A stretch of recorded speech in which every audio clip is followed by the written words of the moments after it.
ganoon ka sincero ang aksyon ng presidente kasi baka umabot sa pintuan ng presidente ang iskandalong ito? Magandang katanungan nga ho yan, Sir Ted. Ano?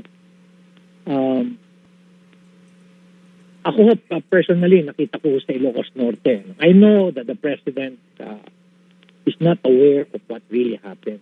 Pero doon pa lang ho sa Ilocos Norte, yung pinuntahan ho namin ng mga projects doon, talagang maanumalya na eh. Tapos meron pa nga ho doon na dineclare nilang force majeure. At nung kinakausap ko na yung mga residente doon, community doon, natataranta na yung mga district engineer. Eh. Dahil mali-mali yung binibigay nilang informasyon sa akin, tapos nung tinatanong ko na yung residente, hindi ho totoo yan. Ganun. Alam mga kababayan, ito pa. Are you referring to the district of Congressman Sandro Marcos? Oo, malaki rin ho natanggap. Based din doon sa natin, doon sa files na naibigay ho sa atin. It's about 13 billion din na natanggap niya no 2025. OMG mga kababayan, ito na ang ating pinakahihintay, ang pagbaliktad ni Magalong at saka ito nga pong si Senator Lacson.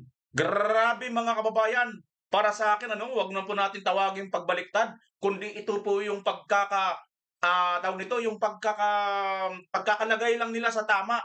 Yung tamang landas mga kababayan, kasi sa totoo lang pag sinabi mong bumaliktad parang ang pangit, di ba? Ang pangit bumaliktad eh. Ibig sabihin maganda yung kinalalagyan niya, bumaliktad siya.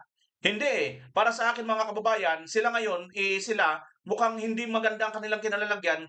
Ngayon po ay naitama po nila ang kanilang landas mga kababayan, sapagkat ito po talaga ang nangyayari. Ito po talaga nakikita ng taong bayan. Di ba? Katakot-takot na po ang mga nagsasabi na mga anomalya dito sa 1st District or dito nga po sa Ilocos Norte. Ngunit wala pong naglalakas ng loob mga kababayan. At now, ito na po, si Mayor Magalong mismo ang nagsasabi na nakatakot-takot po ang anomalya dyan sa 1st District. This is the sign of pagbaliktad na, ilinalaglag na po ni Lacson at saka ni Magalong, ito nga pong si PBBM at ang kanyang mga kasamahan. Mga kababayan, grabe po itong ating pag-uusapan ngayon. At naalala ninyo, nakita ninyo, napanood ninyo, nagtitrending ngayon ang batang-batang congressman na si Leandro Libeste mga kababayan. Ito pala ang kanyang pinaghuhugutan. Naku, may mapapanood po tayong video. Kanino po ito? Ang sikreto po, ibubuking natin kanino niya po nakuha ang kanyang katapangan. Bagamat napakabata po napakabata pa po nito. Sino po pala ang nagbigay dito ng matapang at napakataas, napakagandang paninindigan sa buhay mga kababayan? Ang sekreto ni Congressman Leandro Libeste mga kababayan ay marireveal po dito lamang sa ating channel kung ito'y inyong panunuorin ng tuloy-tuloy at hindi nyo po i-skip mga kababayan hanggang dulo ang ating videong ito. Samantala, bago po natin puntahan ang mga detalye, ako muna ay huhingi ng pagpapasalamat po sa inyong lahat sa walang sawa ninyo pagsubaybay, panunood lagi sa ating channel at ating mga video mga kababayan. Maraming salamat po sa inyo. Wala pong pagsidlan ng aking taus-pusong pagpapasalamat sa inyo sapagkat ibinigay niyo po sa amin itong mga ganitong binigyan niyo po ito sa amin ganitong mga privilege na makapagsalita, makapag-share sa inyo mga kababayan. At speaking pag-share, naalala niyo kahapon ang ating in-upload patungkol po dito kay Joseph Cabral mga kababayan. Ako po, may bago na naman po akong natuklasan. Ngunit sa susunod na pong video natin pag-uusapan yun. Kasi kinukumplito ko pa ang aking research. Magugulat po kayo sa akin na naman natuklasan dito kay Cabral at doon po sa pinangyarihan mga kababayan.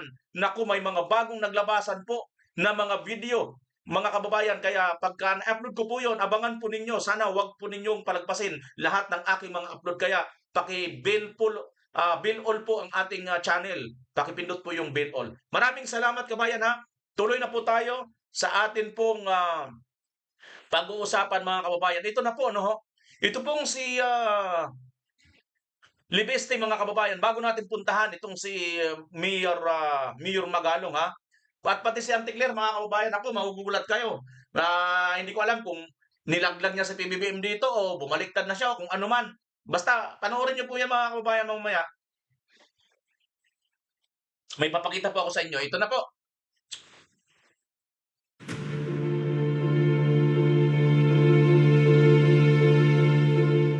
Nais pa imbestigahan ng Malacanang kung paano nakuha ni Batangas Congressman Leandro Leviste ang mga dokumentong nanggaling daw kay dating DPWH Undersecretary Catalina Cabral. Ang sagot ng kongresista, lahat naman ng sinasabi niya ay pwedeng ma-verify. Isiniwalat naman ni Senador Ping Lacson na merong mga cabinet secretary na humingi umano ng allocable sa 2025 budget. Batay rin sa mga dokumentong mula kay Cabral. May unang balita si Mav Gonzalez. Isiniwalat ni Senate President Pro Tempore Ping Lacson na hindi bababa sa 5 cabinet secretary at ilang undersecretary ay may bilyong-bilyong pisong allocables at non-allocable sa 2025 budget base sa dokumentong hawak niya. Sabi ni Lacson, galing ito sa abogado ni yumaong dating DPWH Yusek Catalina Cabral at mga dokumento mula aniya mismo sa DPWH. Kabilang daw rito ang isang ES na may 8.3 billion pesos at si dating DPWH Secretary Manny Bonoan na may 30.5 billion para sa 2025 lamang. Sinusubukan namin kunan ng pahayag si Bonoan kaugnay nito. Sabi ni Lacson, ang allocable ay patungkol sa mga mambabatas na nanghihingi ng proyekto. Kaya tanong ni Lacson, bakit nagkaroon nito ang mga cabinet secretary? Base rin daw sa pahayag ni dating DPWH Yusek Roberto Bernardo, bukod kay Bonoan ay naghatid din siya ng kickback sa isa pang miyembro ng gabinete. Dagdag ni Lacson, meron ding bilyong-bilyong pisong halaga ng allocable para sa House leadership at sa ilang party list group. Maaari raw ipa-authenticate ang mga dokumentong ito sa Department of Budget and Management o sa DPWH mismo. Pagkatapos, pwede rin aniyang ipatawag ng Senate Blue Ribbon Committee ang mga cabinet secretary. Nang tanungin si Batangas 1st District Representative Leandro Leviste kung may mga cabinet officials sa listahang hawak niya, sagot niya may mga acronym siyang nakita. Ang isang acronym po na kasali doon ay SAP. Hindi ko po masasabi sino si SAP, pero nandun po sa 8 billion pesos of projects si SAP. Hindi lang po yung Mga kababayan, no? Si SEP daw po ay mayroon daw pong 8 billion pesos, no? Na nasa allocable. Ito kaya yung tinutukoy niya, kabayan? Asan ba yun? Ito kaya yung sinasabi yung 8 billion pesos, kaya umalma? Sino ito? Ayan, no? Huwag kang makialam. Nagbabala si Ping Lacson na ang pakikialam ng Pangulo ay maaaring magdulot ng duda sa integridad ng investigasyon. Dapat mag-hands off na siya pagdating sa investigasyon. Ipaubaya na lang ito sa mga mag-iimbestiga kasi kung hindi, maki-question sabi ni Senator Ping Lacson. Mga kababayan, naku po, mukhang ito na kaya ang ating hinihintay, ang pagbabalik na po formal at ng mas maayos na Blue Ribbon Committee sa pamumuno ni Senator Ping Lacson. At siguro kabayan, tayo rito, napakarami siguro sa libo-libo nating mga viewers, followers na nag-aantay pa rin siguro hanggang ngayon, kabayan, no? Na magbalik at magkaroon nga po ng investigasyon muli ang Blue Ribbon Committee sapagkat unfinished business po ito. Hindi pa po nasisimulan at dapat nga po mapatawag dito itong si Zaldico at sana nga ito ring si Yusek Cabral. Kaya lang mga kababayan, di umano ngayon, namayapa na si Yusek Cabral. Kaya ang mangyayari dito mga kababayan ay kung sino-sino na lang mga nandito, pero sa tingin ko, si Yusek Cabral at saka si Zaldico ay mukhang, kung titingnan natin, mukhang parehas po ang kanilang level ng pagiging mas alam, yung nangalalaman nila dito nga sa nangyayaring korupsyon sa ating bansa. Kaya napakahalaga nitong mga taong ito. At parehas po sila, si Zaldico, sinabi niya, bago ko ito mailabas, sana hindi ako mapatay. 'Di ba? O ito ngayon ang nangyayari kay Leviste, kay Cabral, mabuti na lang at dito niya nailabas ito kay Congressman Leviste na isang batang-bata at napakatapang. Hindi lang po matapang, kundi matapang po panindigan ng kanyang prinsipyo. Ngayon mga kababayan, itong si Lacson, Tila bagang bumabanat na si Lacson ngayon kay Marcos na hindi naman to dati katulad nito, di ba? Naalala ninyo nung naglabas itong si Saldico ng pangalang yung Yusik Bersamin, yung pamangkin or apo ni AS Bersamin, mga kababayan, nag-react itong si Lacson, di ba? At mukhang hindi na kaagad dito, para bang dinisregard niya kaagad yun na kukonekta yung kay Pangulong Marcos, di ba? Mga kababayan, so parang kamping-kampi siya dito kay Marcos Jr. noong mga panahon nung pinasabog ito ni Saldico. Pero ngayon, mukhang tila baga, hindi na niya na ma-attempt, mga kababayan, kasi nga po, alam nyo, ang katotohanan at katotohanan ng pag-uusapan, hindi po talaga po pwedeng maitago mo yan forever. Lalabas at lalabas po talaga ang katotohanan at mabubunyag po ang kasinungalingan, kabayan. Now ito, pakinggan natin. Huwag kang makialam sa investigasyon. Tila nagbago ang ihip ng hangin nang manawagan si Senator Pampilo Ping Lacson kay Pangulong Ferdinand Marcos Jr. na umiwas o manatiling hands-off sa mga kasalukuyang investigasyon kaugnay ng umano'y irregularidad sa flood control projects ng DPWH.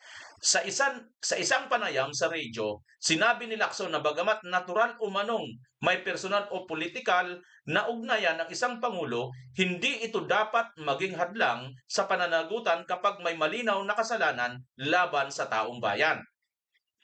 Wala tayong magagawa. Malapit sa iyo eh. Pero gumawa ng kasalanan sa taong bayan, pananagutin mo. Dapat mag-hands off na siya pagdating sa investigasyon. Ipaubayan na lang niya ito sa mga mag-iimbestiga kasi kung hindi, makwe-question ani Lacson. Dagdag pa ng senador, kapag nakialam ang Pangulo sa proseso, maaari itong magbunga ng pagdududa sa integridad ng investigasyon, magpalakas ng hinala ng favoritism o selective justice. Nauna ring inamin ni Lacson na may agam-agam siya kung nagiging patas ang pagpili kung sino ang iimbestigahan o pinapanagot kaugnay ng bilyon-bilyong pesong flood control funds, isang isyong patuloy na binabantayan ng publiko. Ayan mga kababayan ang malinaw ditong pahayag ni Senator Lacson na tila baga nagtutugma na ito dito sa mga sinasabi ni Mayor Magalong na tila baga mga kababayan naiiba na ang ihip ng hangin at mukhang tuloy-tuloy na po nilang ilalaglag din sa bangin itong Marcos administration sapagkat mga kababayan nakikita na po at naglalabasan na po talaga ang mga ebidensya na hindi na po nila mapipigilan para bagang isang tubig na nanggagaling doon sa bundok na bukal na tubig na hindi mo po pwedeng harangan sapagkat kung haharangan mo ito'y apaw at mas lalo pong mapanganib pagka ito'y umapaw nang bigla po itong ma-wash out ang pinangaharang ninyo dyan. Mga kababayan, so makikita po natin ngayon na ang pangyayari sa ating bansa ay mayroon po tayong mga ganitong magagaling na mga investigador, si Lacson, si Magalong, pero hindi agad-agad natin nakakitaan ng kanilang galing performing sa pagiging investigador nung mga sumandaling panahon. Pero sa tingin ko mga kababayan, sa mga pronouncement nila, sinasabi na nga nila nito may agam-agam na siya, na mukhang mayroong favoritism at mayroong pinipili lang ang paimbestigan at hindi. Salamat dahil mukhang nare-realize na ni Lacson mga kababayan at mukhang gagampanan niya na ang kanyang tungkulin bilang isang mahusay na investigador dahil dati po siyang Chief of Police, gayon man din si Mayor Magalong. Now kabayan, ano ngayon? Ano ngayon ang magiging epekto nito? Siyempre malaking dagok po ito kabayan. Bakit? Kasi sa kabila po ng lahat ng napakarami na pong lumalabas ng mga ebidensya, nananatili pong matatag si Marcos Jr. sa kanyang kapangyarihan. Napakarami na po nagbato ng ebidensya, na matatag pa rin siya. Bakit? Kasi nga po, marami pa po siyang kakampi na katulad ni Lacson, ni Magalong, na talaga naman ay ano sa kanya. Kumbaga napapaikot pa ni Marcos Jr. Ang problema ngayon, nakakahalata na itong dalawang mga magigiting na general, ngayon nga ay senador at mayor ang isa. Ito na mga kababayan, ang magandang abangan natin. Sapagkat after nito, mukhang ang inaabangan nating Blue Ribbon Committee hearing ay baka magbalik mga kababayan. Baka magbalik. Putulin ko muna ito dito at balikan natin Balikan natin kabayan itong si Mayor Magalong sa kanyang sinasabi dito ha. Punta na po tayo kay Mayor Magalong. Paano niya naman dito nilagdag itong mag-ama Marcos Sr. at saka itong si Charis. Charis! Panoorin natin mga kababayan. Ibig sabihin, kung Wait lang ha. Hindi ko po papanood sa inyo mga kababayan dahil nagka-copyright po itong si Ted Filon, itong News 5 Everywhere. Nagka-copyright po itong program ni Ted Filon. Hindi ko alam kung bakit sila nagka-copyright. Total, sinishare naman sana natin at naggagawa tayo ng reaction pero kinaka-copyright po nila ang kabayan. Ayaw nilang i-share, papanood no, sa atin. So, ganito na lang gawin natin. Marinig yung boses, kinuha ko sa ibang account, doon ko ipatugtog, pero ang isi-share ko sa inyo, yung mukha ni Libeste, ha? Tuloy natin mga kababayan si Magalong. merong force majeure doon na nilagay nila doon sa Gabupan na lugar mismo ni Senator Amy. Ano pa kaya doon sa ibang lugar? Kaya napakarami ho talaga. Isa pa ho, napakalaki ho ng pondo na nailagay ho sa Ilocos Norte. Isang distrito pa lang ho yun. Umabot na ho ng 12.9 billion noong 2025. Iba pa yung ibang distrito. Isang distrito pa lang daw po ito mga kababayan, ha? 12.9. Ngayon kabayan, saan itong distrito na ito? Pakinggan niyo lang po kung kaninong distrito po ito, ha? Sa Ilocos Norte na po ito na pinag-uusapan. At natatandaan ninyo si Governor Chavit Singson, sinasabi niya ang mga diskaya dyan po sa 1st District ng Ilocos Norte ay halos, ilang bilyon ang nakuha nila dyan? Halos 500 billion? Halos kalahating trilyon? Tama ba yun, Mayor Magalong? Grabe, ang laki, no? Ang laki ng project na nakuha ng mga diskaya dyan lang sa Ilocos Norte lang, no? Sa Ilocos Norte lang yan, mga kababayan. Pakinggan ninyo, tuloy-tuloy natin. At para magkaalaman na talaga kung sino talaga ditong dapat managot. Kaya can you just imagine, yung absorptive capacity? Kaya talagang daming anomalya. Kaya siguro, siguro kailangan din ni Presidente talaga na magbigay pa ng matinding salita para imbestigahan na rin yung mga nangyari sa Ilocos Norte. That's the only thing na talagang maipakita niya talaga na sincere siya rito sa pag-iimbestiga. Pasintabi kay Mayor Magalong, sinasabi niya kailangan pa daw ni Marcos magbigay ng matinding salita. Alam mo, wala naman pong bisa yung matinding salita ni Marcos kasi marami na siyang mga salitang binitawan na mga matitindi Mahiya naman kayo, nahiya ba?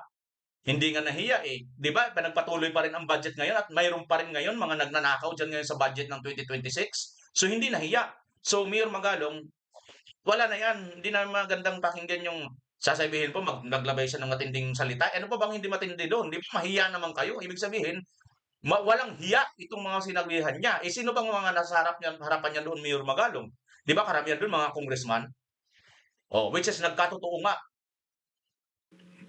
Are you referring to the district of Congressman Sandro Marcos?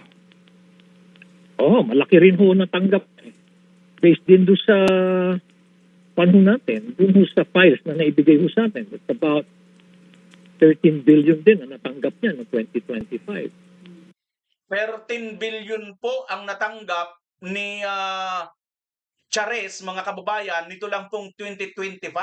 Ayon dun sa tanong ni Ted Filon. Are you referring to the 1st District of Congressman Sandro Marcos?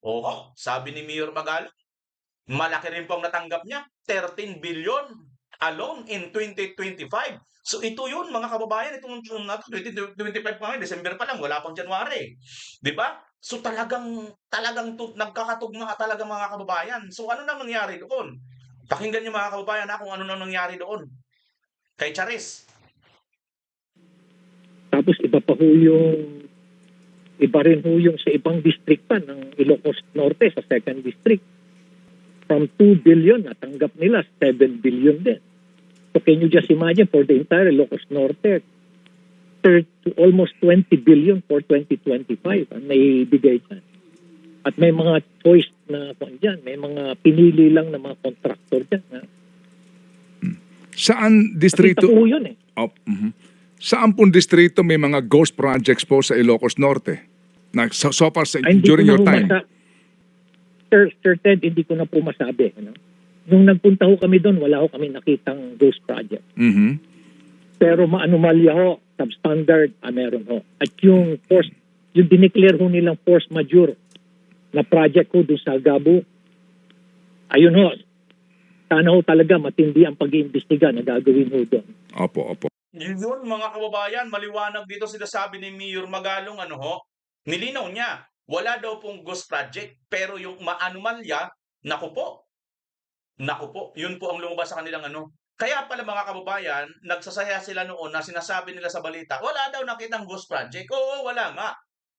Pero ang tanong, ang anomaly, malupit mga kababayan. Tingnan nyo naman sa Davao, di ba, nang nagpunta ang ICI, anong kanilang Wala, di ba? Nanira lang sila dyan ng rock knitting eh. Nagtabas sila dyan ng lambat. Di ba mga kababayan, nagbutos sila dyan eh.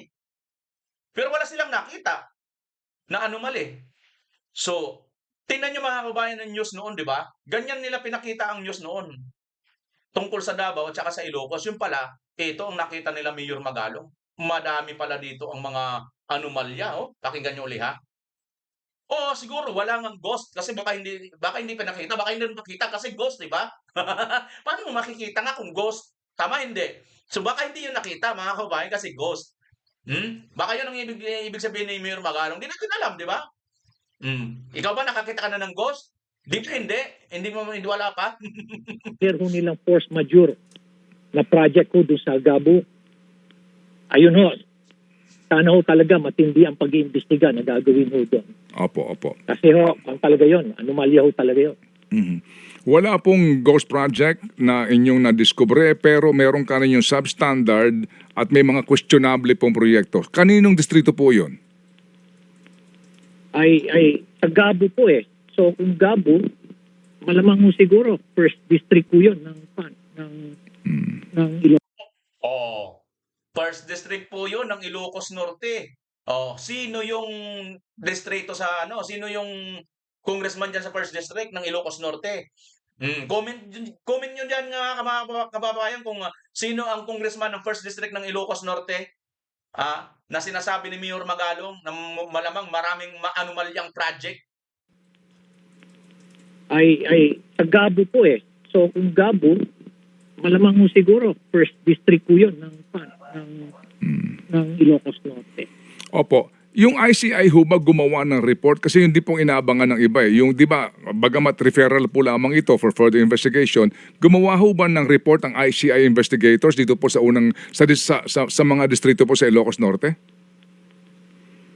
Nakaikwa na po yun. Hindi ko po alam kung gumawa po si General Jun Asurin. Mhm. Kasi po, kaya po ako napunta doon, despite the fact na nag-resign na ako, was on the invitation of DPWH.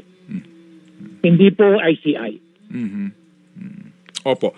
Opo. So, kung ganyan po na so far ho, wala kami narinig, tayo narinig po no, na official rekomendasyon o report po ng ICI tungkol dyan o maging DPWH, ano po ang inyong suggestion para po magkaalaman din? I mean, kung mali yung report tungkol sa substandard, maitama po kung sakasakali man. Ano po ang inyong rekomendasyon para ho dito maramdaman ng taong bayan na walang sinisino? Ano po at lahat nga po ay mananagot? Well, kailangan ho talaga maging transparent po ang ating administrasyon. Any declaration of announcement of or pronouncement of the president na sabihin niya na I want all these projects sa Ilocos Norte o sa Region 1 investigated as soon as possible. Malaking bagay po yan na babalik po yung tiwala sa kanya. Hindi lang po sa ibang lugar. Kasi talagang kailangan maramdaman ng tao talaga yung sincerity. Sa ngayon hindi nila nakikita because with all this, hindi naman na-perform talaga ng ICI yung kanyang mandate. So, kailangan talagang magsalita pa ang ating presidente. And I'm pretty sure naman na ako personally, naramdaman ko naman yung kanyang sinceridad nung nagbigay siya ng mga, nag-uusap po kami at nung nakita niyo nagbibigay siya ng instruction. Sana ganun mangyari. Opo. Opo. Dito po sa inyong lalawigan sa Benguet, kayo po'y katuwang na dyan na nagbigay po ng dokumento, ebidensya sa tanggapan ng Presidente at maging kila Vince Dizon. Sa inyo ho bang pagtansya ngayon, solid na po talaga ito? Itong mga... Ayan mga kababayan, lipat na tayo dahil ano na yan, no? Doon na yan sa Benguet mga kababayan. So, yun maliwanag po dito na ito mismong si Mayor Magalong ay tila nilalaglag na rin to si Marcos katulad nga po ni Ping Lacson. Kasi nga dati si Lacson at saka ito si Magalong talagang kung mapapansin ng taong bayan, di ba? Napapansin sila na mukhang mga kakampi talaga sila rito ni Marcos Jr. At mukhang dahil sa kanilang pagkampi, mukhang nalilihis talaga ang mga investigasyon. Now ngayon, dahil nga sa kanilang mga pagsasalita ngayon, si Mayor Magalong, siya mismo nakasaksi na yung Ilocos Norte na matagal-tagal na, no? Lalo na nga dyan sa First District, marami na ang mga nagsasabi na bakit sa Davao at pinupuntahan mo samantalang wala naman doon ang mga anomalya, no? Sa flood control. Ang dyan yung Ilocos Norte, mismo na si Governor Chavit Singson na nagsasabi na may matindi, may malaki rin pong project dyan ang mga Diskaya na lahat kasi halos ng mga project ng mga Diskaya ipinaghihinalaan na halos nitong ating pamahalaan ngayon na may anomalya. Di ba? Di umano. Ngayon, bakit hindi nyo pinupuntahan? At bakit para bang tila iniiwas ninyo? Sabay-sabay pa kayo na nagtutulungan sa pag-iwas. Now ngayon, mga kababayan, nang pumunta na nga itong si Magalong, natuklasan niya. Wala man siyang nakitang ghost project kasi malamang hindi nagpakita, ghost no? So, hindi niya nakita, meron naman silang nakita. Ano yun? Yung mga maanumalyang project. At isipin nyo, kabayan dyan lang sa First District ni Charis or ni Marcos Liano, sino pangalan nito? Hey, basta si Sandro Marcos. Yan. Yung kanyang distrito, 13 billion kabayan. Dito lang sa 2025. At ang Ilocos Norte ay 20 billion 2025 lang na taon. Itong taon lang na ito, isang taon lang. Ganyang kalaki ang napunta dyan proyekto na mukhang ayon kay Mayor Magalong ay matindi ang anomaly or anomalya. Kabayan, nai-excite ako sa banda pa doon dahil paupos na napaupos ang PC ng kasinungalingan ni Marcos Jr. Tuloy natin mga kababayan itong napakatapang na batang-batang congressman aside from Mayor Kiko Barzaga. Listahang ito ang nakalap ko. Meron din po akong iba pang mga listahan ng mga insertions. At ayon din po sa ibang mga nakalap kong mga ebidensya, lumabas din po doon ang acronym SAP. Nagpost si Leviste ng kanyang email sa DPWH noong October 1 nang mag-request siya ng DPWH budget kada legislative district. Pati ang sagot sa kanya ng DPWH noong namang October 20. Kalakip ng email ng DPWH ang ilang dokumento. Kabilang ang isang liham na may pirma mismo ni DPWH Secretary Vince Dizon. Ayun na. Sabi ni Leviste, binigyan niya ng ilang araw ang DPWH para i-authenticate ang mga dokumentong in-upload niya sa Facebook. Never ni Sec Vince sinabi na hindi tunay ang aking mga dokumento. Ang sinabi lang niya, hindi pa niya Hindi po napatunayan. na-authenticate. Opo, okay. Kasi baka nasa abroad siya. Sinabi sa akin ni Sec Vince noong September na isa sa publiko niya ito. Sinusubukan namin kunan ng pahayag si Dizon kaugnay sa mga bagong pahayag ni Leviste. Pero nauna na niyang sinabi na wala siyang ino-authenticate na anumang dokumento. Hindi rin daw malinaw kay Dizon kung ano ang mga nakuhang dokumento ni Leviste. Sabi pa ng kongresista, maraming pumigil sa kanya na mag-privilege speech ukol sa Cabral Files at sila rin daw marahil ang pumipigil ngayon kay Dizon na ilabas ito. Grabe mga kababayan, kaya dito sa puntong ito, makikita po natin, napaiyak na po itong napaluha po itong si Congressman Leviste, dahil nga po sa frustration nito, kabayan, mabuti na lang ito, kahit parang bang tayo, minsan emotional din tayo, di ba? Dahil nga ang emotion kasi natin, hindi yan mapipigilan no? Ano yan lalabas ng kusa yan, depende sa sitwasyon at depende kung paano mo ilalabas ang emotion mo. Minsan, nagwawala ka, minsan naman, tutulo ang luha mo. Dahil sa frustration mo, sa pagkakataon nito, mukhang alam mo naman na ikaw nagmamalasakit lang, di ba? Gusto mo lang mayroon makatulong bilang isang kongresista at pinagtiwalaan ka ng taong bayan na para maglingkod at pangalagaan ang pera ng bayan, isa ka doon.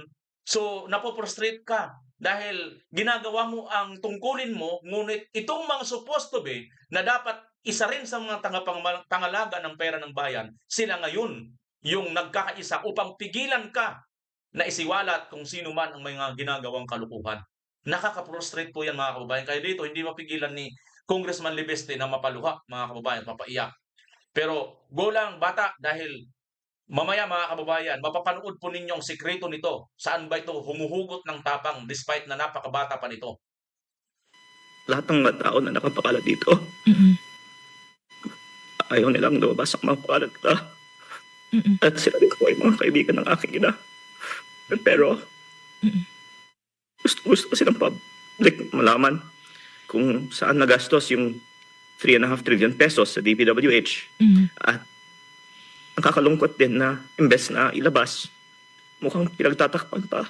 Mm-mm. Kaya sana si DPWH lang po at si Sec Vince Dizon ang maglabas nito Mm-mm. at hindi na lang hanapan sa akin. Gayon din ang ilan umano na ipinadaraan pa sa kanyang inang si Senator Loren Legarda upang huwag ilabas ang listahan. Sinusubukan pa naming makunan ng pahayag ang senadora. Alam niyo mga kababayan, naalala ko, mayroon akong naalala lang issue noon. Hindi pa ako vlogger noon sa politics eh. Pero ewan ko kung naalala ninyo, napanood din sa mga matatagal ng nanonood sa lalo ng presidente pa si Pangulong Duterte. Di ba may issue ito si Senador Loren Legarda sa isa niyang anak din na parabagang nabastusan ang mga netizen sa asal ng ng anak niya laban dito kay Senador Libeste, kay Loren Legarda. Naalala niyo yun mga kababayan? Sino man nakapanood ng ganung naalala ko lang sabi ko sa isip-isip ko ngayon nang maalala ko ito, nakita ko itong ibang-iba ito. So, kapatid niya 'yon mga kababayan, 'di ba? Naalala niyo 'yon, yung parang may parang MPE yata ang datingan nung anak na 'yon, 'no? O kaya yung parang dilawan yung style ng parang para bang walang utang na loob na anak, parang gano'n yung dating. Na-bash yun noon eh. Alam ko kahit mga DDS, binash yun. Kinampihan dito si Senador Libeste. I think nung pandemic yun eh, mga kababayan. Paki-ano niyo nga kung napanood niyo 'yon, comment niyo nga sa akin kung anong video 'yon. Basta may gano'n. Tapos, naalala ko lang 'tong anak niya na 'to, bakit tila baga kung mayroong gano'ng anak si Libeste at mayroon din siyang anak na katulad nito, mayroon siyang dalawang klase ng anak saan kaya ito parang nagmana mga kababayan? Hindi ko pa inano na mayroong kung ano man Hindi. Inaisip ko lang, saan niya ito nakukuha? Paano siya nakakuha ng ganitong prinsipyo, na mabuting prinsipyo at matapang? Na-curious ba kayo kabayan? Mamaya, mapapanood ninyo kung saan pala ito nakakuha ng katapangan at prinsipyong maganda. Sinagot din ni Leviste ang alegasyon ni Dizon na sapilitan niyang kinuha ang mga dokumento kay Cabral. Bakit after 5 days lang niya sinabi yan? Actually, November ko pa sinasabi, meron akong files from Yusek Cabral, wala siyang sinabi na ganung kwento. Sabi ni Palace Press Officer Yusek Claire Castro, dapat imbestigahan kung paano nakuha ang Cabral files. Lumalabas kung sa staff nang galing, mukhang hindi galing kay Yusek Cabral. Kasi sa staff kung katotohanan lang din naman ang gusto natin, agad-agad mo nang ipakita. Yusek Claire Castro will make a fool of herself because everything that I'm saying can be verified even by publicly available data. Kaya ang sinasabi niyo po ay tama. Ang dapat mangyari dito ay hindi natin pagtakpan ang mga proyekto na pinapropose ng mga mababatas. Ito ang unang balita. In English mo pa kasi, Sir Libeste. Pero ang ibig lang sabihin sa Tagalog, ang tanga-tanga mo. Anti-clear. Ang ingot-ingot mo. Bakit? Yung sinasabi mo na yan, naku, parang hindi ko talaga alam, At abogada naman ito, di ba? Pero mukhang, kalahi rin yata ni Gadon, di ba? Buburin na ay nako. Di ba, kabayan? Isipin mo, Diyan na nga sabi niya sa'yo tuloy ng batang congressman ginagawa mo lang fool or katangahan, kagaguhan. Andyan naman, makikita naman yan, public knowledge yan eh. Pwede mo naman i-research yan. Tapos sasabihin mo, hindi galing kay Yusek Cabral. Eng-eng. Nache-checkmate na kayo ngayon. Pati itong si Dizon, nache-checkmate na nitong batang-batang congressman. Galing, magaling, mahusay ito, mahusay ito mga kababayan. May excite kayo lalo pagka napanood nyo kung saan pa ito nakakuha pa na ng kanyang kahusayan, katapangan at magandang prinsipyo. Tuloy natin ang video. Mav Gonzalez para sa GMA Integrated News. Samantala, ikinagulat at ikinagagalit ni dating Executive Secretary Lucas Bersamin na tila siya ang pinatutungkulang ES ni Lacson na may 8.3 billion pesos na allocables umano sa 2025 budget. Giit ni Bersamin, wala siyang hiniling, inendorso o inaprobahan kahit anong DPWH project o budget allocation noong 2025. Handa raw siya makipagtulungan sa investigasyon kaugnay sa umano'y allocables sa 2025 budget batay sa Cabral Files. Punta ka na sa punta ka na sa Blue Ribbon Hearing Committee at sabihin mo na si Lacson, Lacson, ipatawag mo na ako dyan. Di ba? Kung talagang kayo, kung talagang desidido kayo para maliwanagan ng mga bagay-bagay.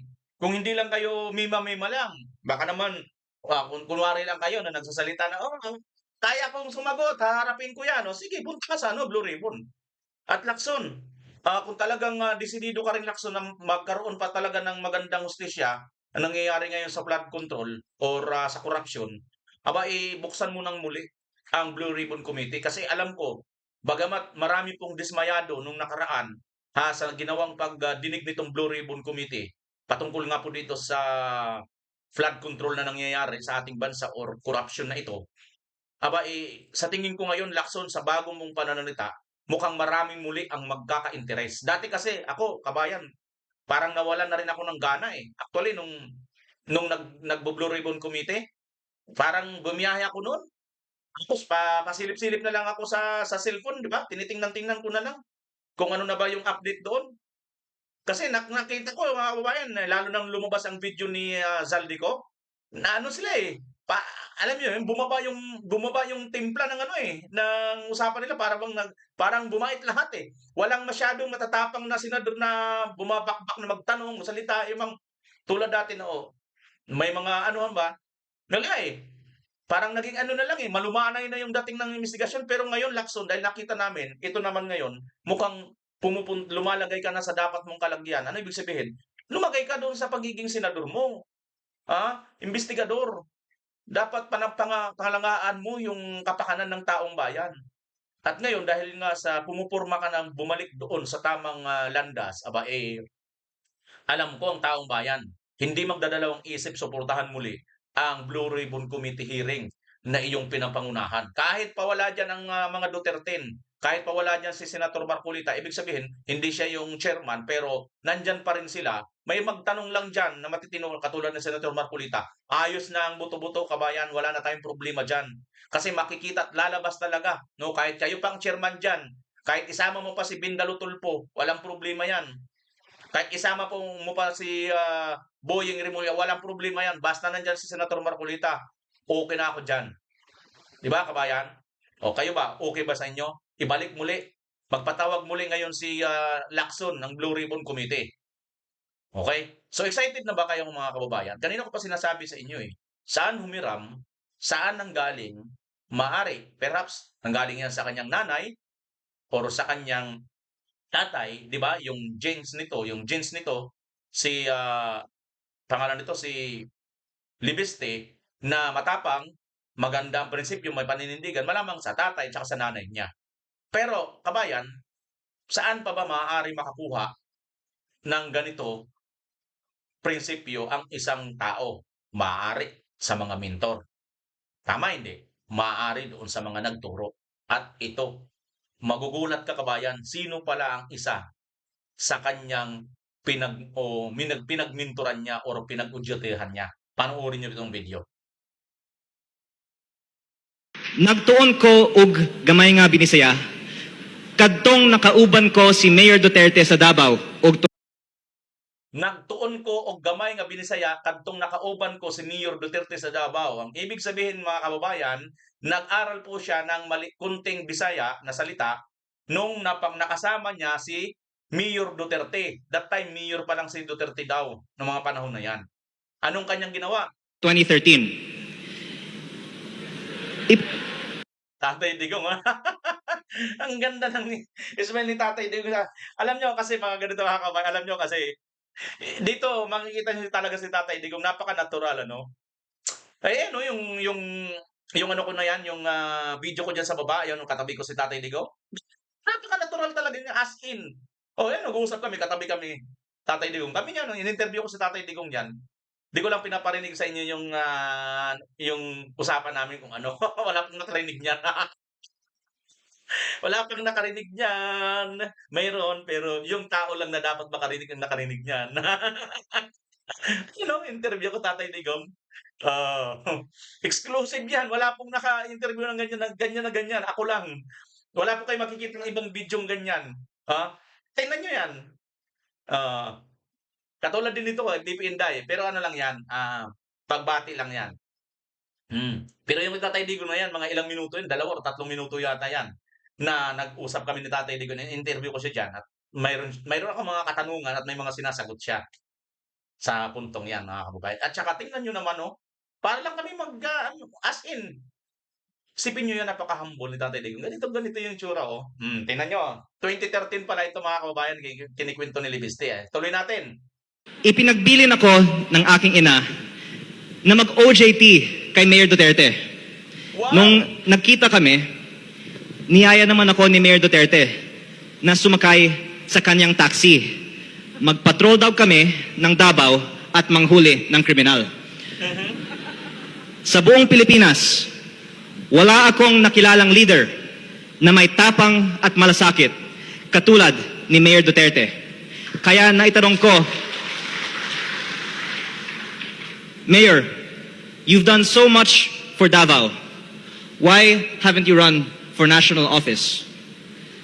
Kanyang sagot, the country is not ready.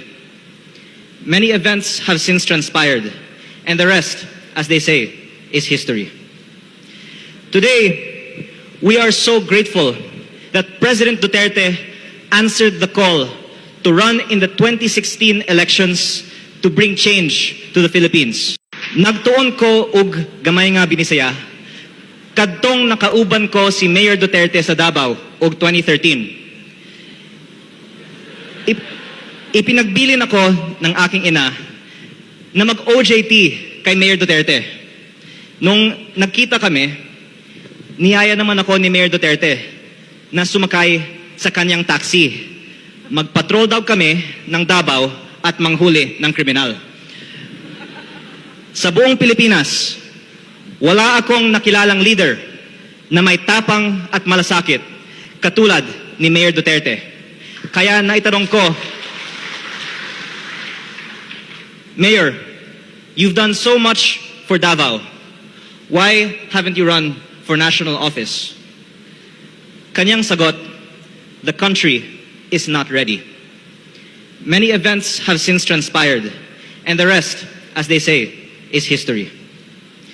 Today, we are so grateful that President Duterte answered the call to run in the 2016 elections to bring change to the Philippines. Yan, mga kababayan. Ito pala ay speech ni Congressman Libiste noong panahon, noong 2016 siguro ito, nang kakaupo pa lang ni Tatay Digong bilang presidente. Mayroon palang po sa kanilang buhay na ito palang si Senator Lorin Ligarda, ang kanyang ina, ay dinala siya sa Davao at pinag-OJT siya dyan kay Mayor Duterte. Na si Tatay Digong that time ay mayor sa Davao. At alam po ito ng lahat ng buong Pilipinas na si Tatay Digong ay nagpapanggap na taxi driver. Oo, mga karakausap ako mga taxi driver dyan eh. Nagpapanggap siya ng taxi driver, minsan sumasakay siya sa taxi para makapanghuli po siya ng mga loko-lokong taxi. Kaya kabayan, ganito. Alam nyo, dalawa lang po ang hinahangaan kong lugar sa Pilipinas, syudad sa Pilipinas na pag sumakay ka sa taxi, makakasigurado ka na hindi ka talaga kukutungan. Yan po ay ang Baguio City at ang Davao City. Kaya sinasaluduhan ko po yung Baguio, mga taxi driver at saka sa Davao City, mga kababayan. Dahil wala ka po talagang makikita or hindi ka po makakapansin na may mga nangungutong o mga ayaw magbigay ng sukli na mga taxi driver dyan. Lalo na po sa Davao. Kahit piso ibibigay po sa iyo. At wala pong nanungontrata, nananaga dyan, kabayan. Bakit? Kasi mayroon po silang matinong mayor. At yan nga ay si Tatay Digong, mga kababayan. Naipasa po ito nila ni Tatay Digong sa kanyang mga anak. Si VP Inday Sara at saka si Mayor Basti Duterte. Now, kabayan, patuloy po yan. Kahit pumuntahan mo yan ngayon, masasaksihan mo yung sinasabi ko. At isa pa, bawal po ang manigarilyo kahit sa mga hotel. Bawal na bawal po. Kaya karamihan po sa mga pupunta ng Davao, mukhang jeta-jeta muna yung mga chain smoker. Kaya kung chain smoker ka, medyo PME ka muna sa Davao. Pahinga muna, anak. Di ba? Ito naman siguro. Hindi nga chain smoker nga lang, sigarilyo nga lang eh. Paano pa yung usok na ibang usok? Di ba? Yung usok ng pulburon, mas lalong bawal yun. Correct? Tama? Hindi. Yun, kabayan.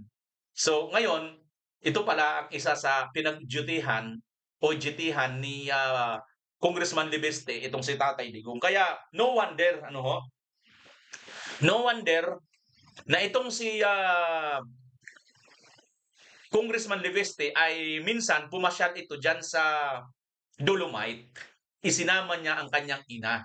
Na ang kanyang ina naman na si Senador Loren Legarda ay nagpaunlak naman na pumunta at sumama dyan sa Dolomite. Bakit, kabayan? Sapagkat ang Dolomite ay proyekto ni Tatay Digong na siya namang tinutulan ni Koke. Na mukhang si Koke ay masama ang loob. Mukhang hindi ata nakakakain ng buhangin ng Dolomite. Kaya masamang loob. Kailangan siguro ipasyal mo rin, nanay. Nanay ni Ridon. Pasyal mo naman dyan si anak mo.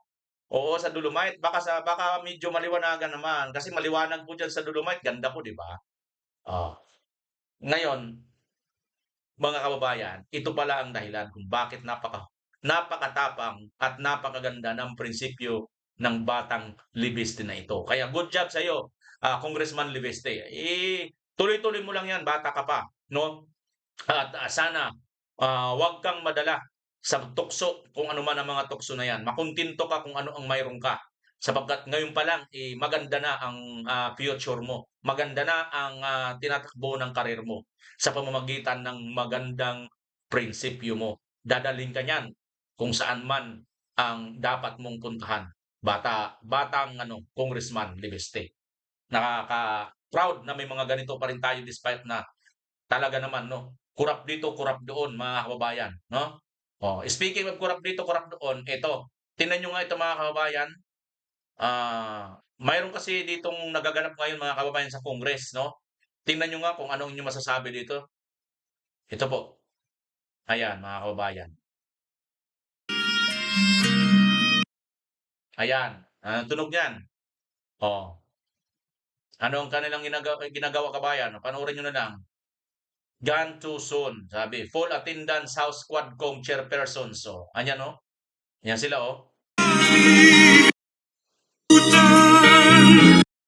Eto, si Dong Gonzales, andito pala,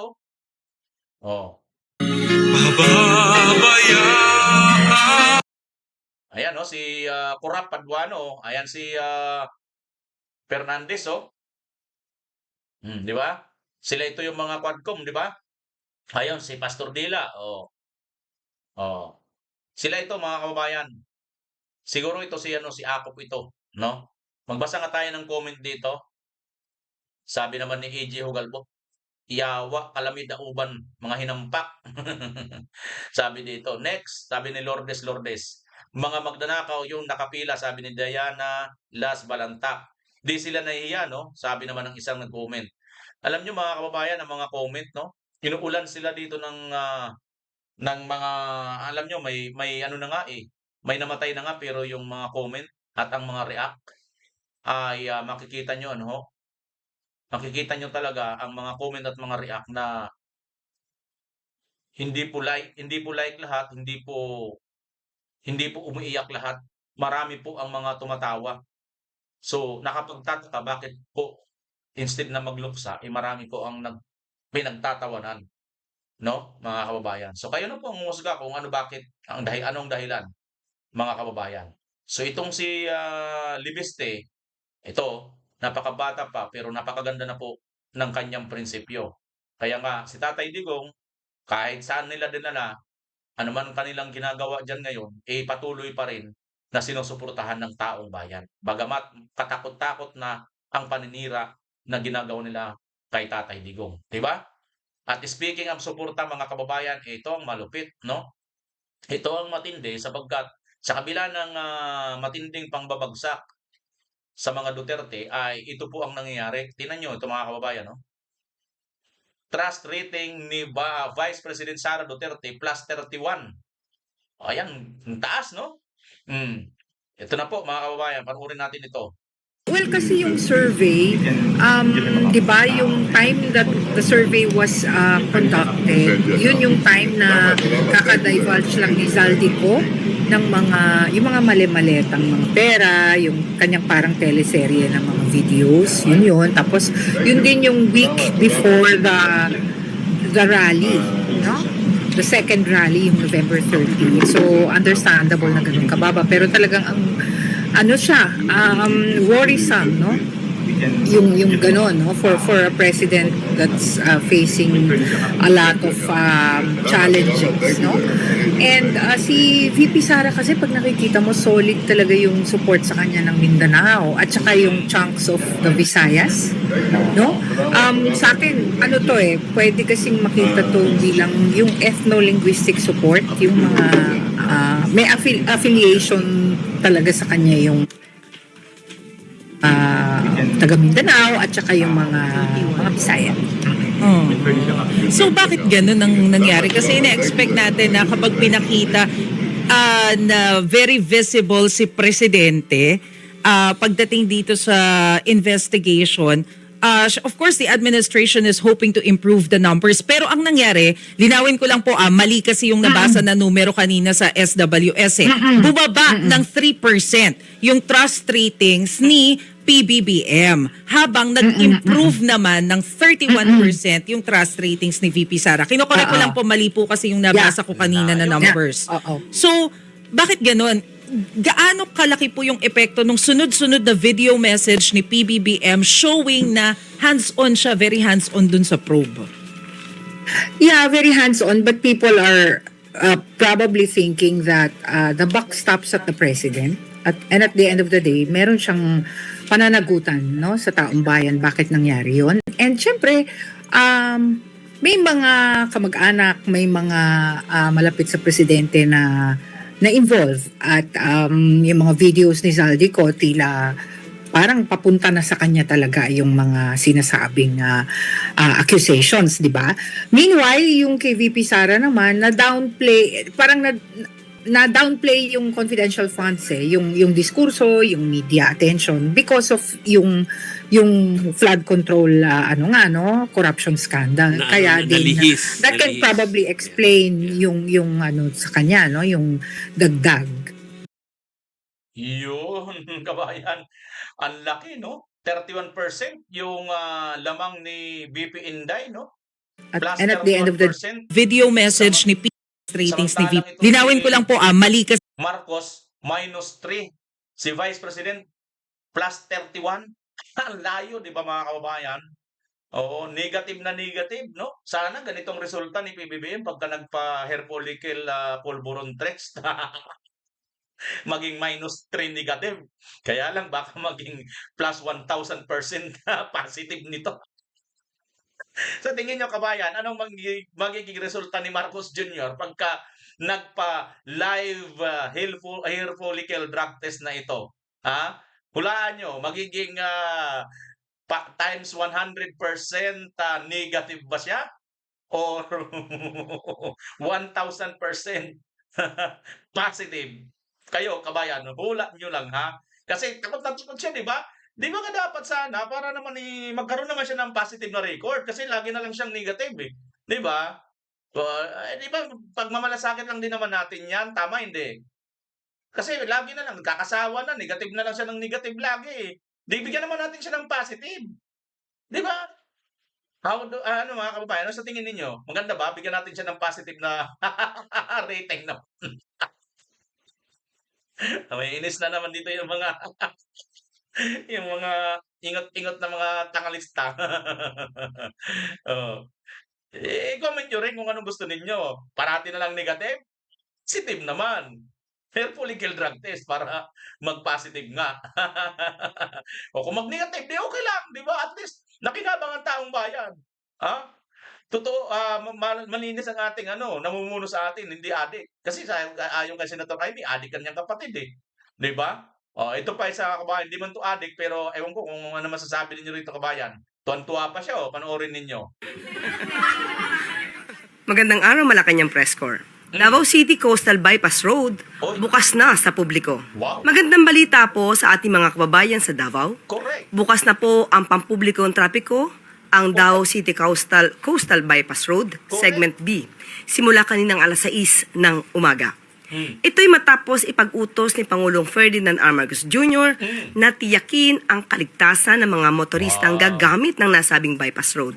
Siniguro ng DPWH sa Pangulo na ligtas gamitin ang nasabing kalsada sa tulong ng mga bagong install na karagdagang solar street lights at guardrails. Noong December 15 ay passable na ang Bukana Bridge at 2 lanes ng Coastal Bypass Road. Maaari itong gamitin mula alas 6 ng umaga hanggang alas 5 ng hapon. Sa kabila ng pagbubukas ng tulay at bahagi ng bypass road, kinailangan pa ang dagdag suporta mula sa lokal na pamahalaan ng Davao upang tuluyang mapakinabangan ito ng ating mga kababayan. Inaasahang makakatulong ang Coastal Bypass Road sa pagdecongest ng mabigat na trapiko mula sa timog na bahagi ng Davao City patungong downtown area.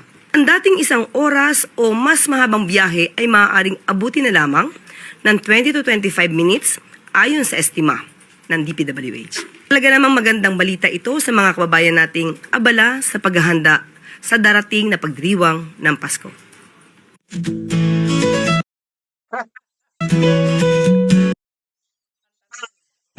Magkano bang naambag mo dyan, Auntie Claire, at proud na proud ka?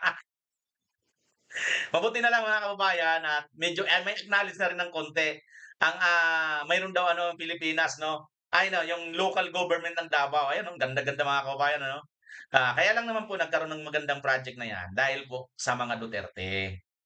Katunayan mga kababayan, kasi sasabihin nila, kita nyo na, may mga nagawa talaga ang presidente dyan pa mismo sa lugar ng Davao Kita nyo, isang malaking insulto yan.